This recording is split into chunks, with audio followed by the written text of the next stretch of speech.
50 years ago, a farmer on Scotland's Orkney Island of South Ronaldsay was digging in a mound close to cliff tops when he uncovered an entrance into a dark, subterranean chamber. What he found staring back at him was 30 human skulls. When the tomb was excavated, the remains of a staggering 342 people were found, but not one of them was a single, complete skeleton. Someone or something had scattered the remains around the tomb. Trying to figure out what, Ronald Hutton enters the burial chamber. Getting into this tomb is difficult, dirty, and uncomfortable, and that's the way it was designed. You have to crawl, you have to bow your head in humility and enter a different world.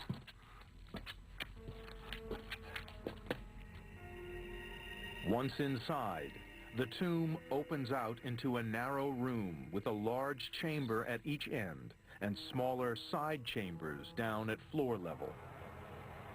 Piles of assorted bones and rows of skulls were found here.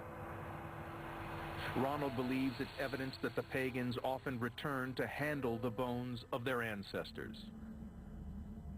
Probably people would have brought a light, but it seems that they might not have done, so that have collided with the dead in the dark, and at best that have had this eerie glow revealing one skull, one long bone after another. And you're making contact with the dead very intimately, very physically, and almost literally your nose is being rubbed in death. But why would the local people feel such a compelling need to be close to their dead? The answer appears to lie in the young age at which so many died. Studies of the bones have revealed that very few of the dead were over 25. Most of the people in this population would be children and adolescents. They'd be desperately reliant upon oral tradition, whispers, tales of what had happened before, to have any sense of continuity, because actual experience, lived history for the people in this tomb is very, very short indeed, which means the power of the dead is all the greater. The lack of complete bodies means that the skeletons may have been broken apart and stripped of their flesh before being brought into the tomb. Clues to how this might have been done lie among the human remains: sea eagle skulls and talons. It seems likely that eagles were an integral part of the pagan death rituals that took place here. Now this could be that when the bodies were laid out after death, they were picked clean by these huge birds.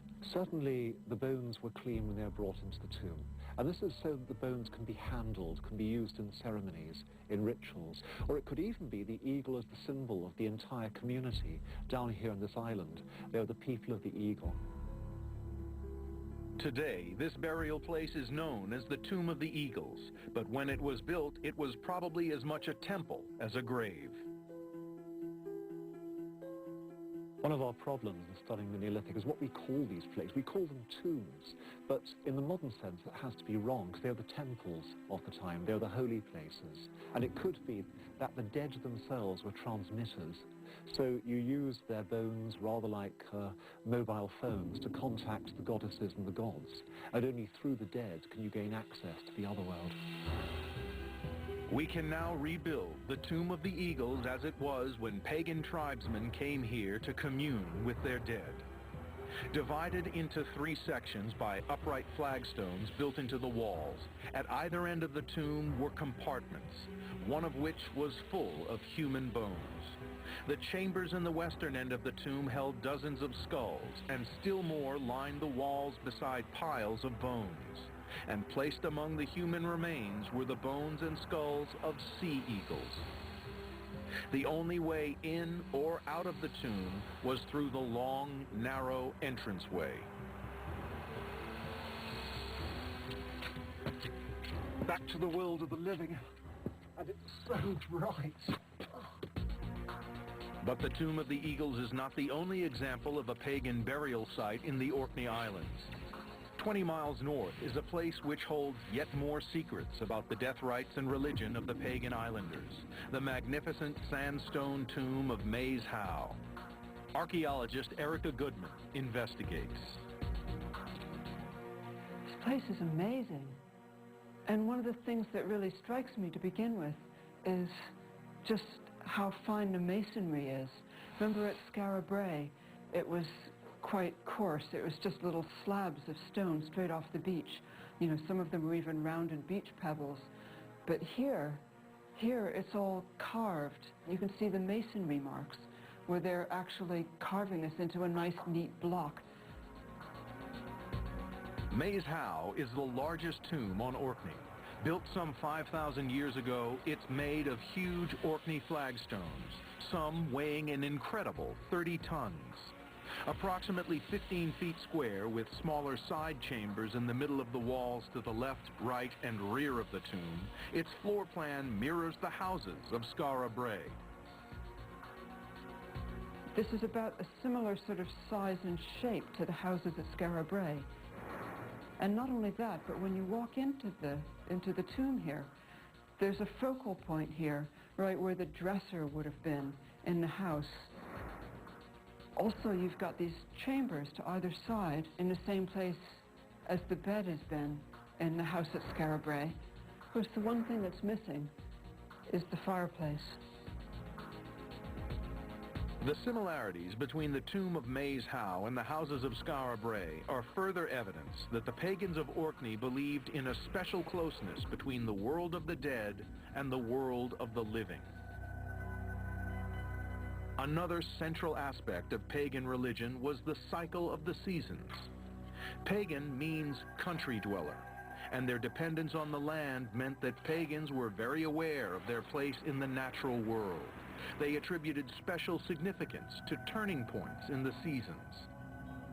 They attached great importance to the summer and winter solstices, when the longest and shortest days of the year occur, as well as to the spring and fall equinoxes, the 2 days of the year when day and night are of equal length. Evidence of this can be seen in the tomb at Maes Howe.